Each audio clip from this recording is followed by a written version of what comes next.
Kirap pusaka. Bisa dikatakan upacara adat yang satu ini adalah upacara adat yang paling besar yang dilaksanakan oleh Keraton Kasunan Surakarta selama 1 tahun sekali. Selain banyaknya peserta di kirap pusaka ini, juga banyaknya warga yang berjumlah ribuan memenuhi jalan kurang lebih 5 km yang digunakan untuk upacara kirap tersebut.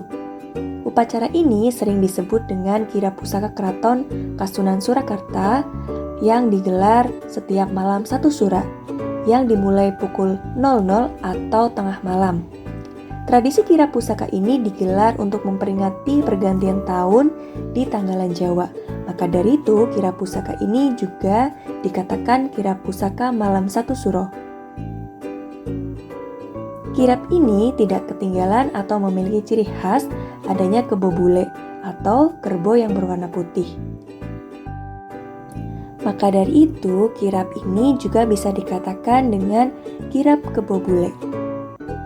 Tradisi Keraton Kasunan Surakarta di malam 1 Syoro ini sudah digelar sejak ratusan tahun yang lalu. Dan selama itu juga keluarga keraton, para abdi dalam, dan ribuan peserta kirap mengirapkan pusaka-pusaka milik keraton, tidak lain juga bersama kebo bule Kiai Slamet yang menjadi pemimpin atau cucuk lampah atau pembuka jalan pada kirap tersebut. Bisa dilihat dalam video ini, kebo bule tersebut yang memimpin jalannya kirap pusaka tersebut.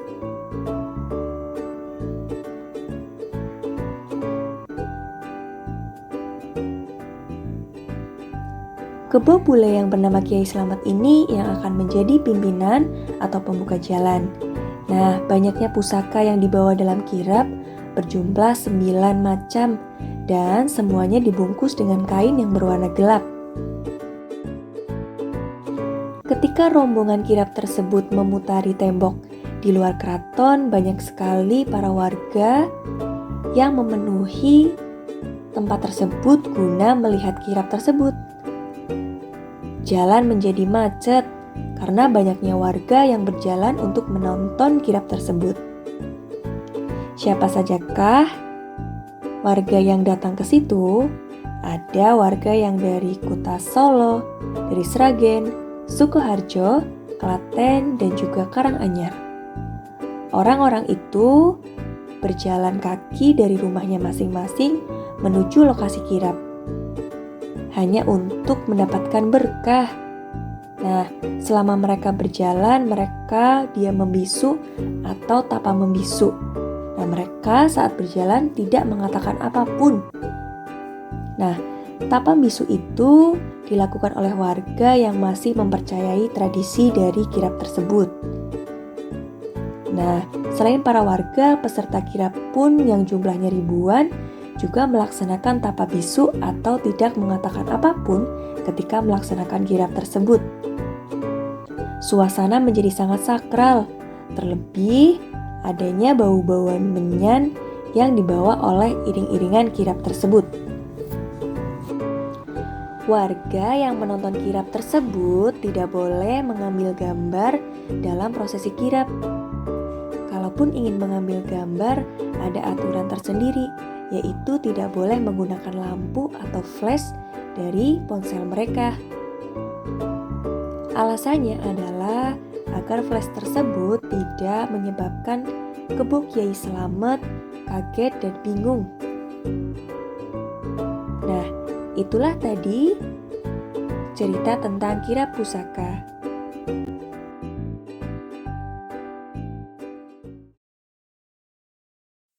Gatotkaca gugur.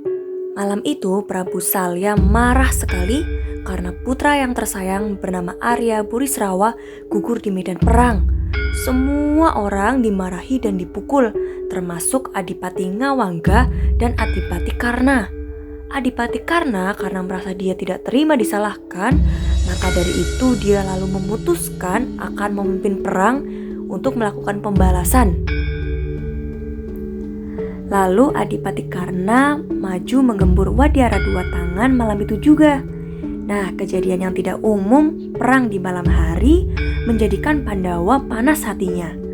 Raden Arjuna lalu siaga akan menghadapi Adipati Karna yang mendadak tersebut. Nah, tapi Raden Arjuna dihentikan oleh Prabu Kresna atau sang ayah dari Raden Arjuna tersebut karena perang di malam hari itu tidak mematuhi aturan. Nah, Prabu Kresna lalu mendatangi Raden Gatotkaca selaku cucunya, supaya Raden Gatotkaca ini memimpin perang pada malam itu. Raden Werkudara, ayah dari Raden Gatotkaca itu sebenarnya tidak ingin anaknya menjadi senopati karena Raden Werkudara sangat menyayangi anaknya karena anaknya tersebut atau si Raden Gatotkaca ini adalah anak yang baik, kuat, dan punya senjata yang ampuh. Tetapi Prabu Kresna atau mbahnya Gatotkaca memberikan nasihat kepada Werkudara, majune Gatotkaca iku kanggo labuh marang bangsa lan negara. Saumpama ing paprangan mengko nganti gugur iku mujudake mati kang mulia lan bakal oleh ganjaran swarga. Artinya adalah majunya Gatotkaca itu menjadi awal untuk bangsa dan negara. Semisal di perang nanti dia gugur, itu memujudkan mati yang mulia dan bakal dapat balasan surga. Beda dengan Raden Werkudara yang merasa khawatir anaknya akan memimpin perang, Gatotkaca justru malah bahagia hatinya karena akan dikasih kepercayaan untuk menjadi pemimpin perang Bharatayuda. Raden Gatotkaca sudah lama menunggu kapan bisa terwujud jadi senopati atau pemimpin perang. Raden Gatotkaca lalu dilantik jadi senopati oleh Prabu Matswapati dengan cara dikalungi bunga. Lalu Raden Gatotkaca ini pamit kepada sesepuh akan meninggalkan Paradan. Perang ramai tidak beraturan. Gelapnya malam tidak menjadi halangan para prajurit untuk menyerang satu sama lain. Banyak prajurit yang mati. Adipati Karna sudah berhadapan dengan Raden Gatotkaca saat ini. Adipati Karna merasa tidak takut sama sekali. Dan Raden Gatotkaca juga tidak heran dan juga tidak panik. Dan Adipati Karna sudah tidak bisa mengimbangi lagi ketika mereka melawan satu lawan satu. Lalu si Adipati Karna ini mengandalkan Aji Kalupa atau jimatnya.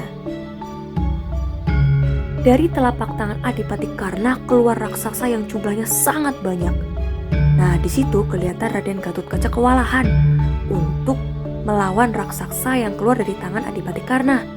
Maka dari itu Raden Gatotkaca pun tidak akan menyerah begitu saja, dan dia mengandalkan Aji Narantaka atau warisan dari gurunya. Dari tangannya menyembur api berkobar-kobar, dan api tersebut membakar raksasa-raksasa yang keluar dari telapak tangan Adipati Karna. Adipati lalu menghunus senjata Kuntraduarsa. Nah, karena dia udah kalah nih, mau hampir kalah, lalu dia menghunus senjata. Nah, senjata itu mengenai perut Raden Gatotkaca. Nah, setelah kena, lalu Karna lalu melepaskan panah dan ternyata mengenai dada si musuhnya tersebut. Tetapi Raden Gatotkaca terbang menghindari panahnya Karna. Tetapi sayang sekali saat Raden Gatotkaca menghindari, dia justru malah terkena panah orang lain. Ternyata terkena panah dari pamannya Raden Gatotkaca yang tidak sengaja dilepaskan. Nah, Raden Gatotkaca bisa terkena itu karena dia sedang menghindari panah dari si Raden Karna tersebut. Paman Raden Gatotkaca pun merasa bersalah dan beliau bersumpah kelak bakalan menjemput si Raden Gatotkaca untuk bisa masuk surga bersama. Gugurnya Raden Gatotkaca menjadikan duka yang sangat mendalam oleh Raden Werkudara selaku ayahnya, dan juga para Pandawa pun ikut bersedih. Tapi gugurnya Raden Gatotkaca menjadikan pahlawan yang mengharumkan bangsa selamanya, bakal diingat baik awal dan akhir perjuangannya untuk bangsa dan negara. Nah, itulah tadi cerita tentang gugurnya Raden Gatotkaca.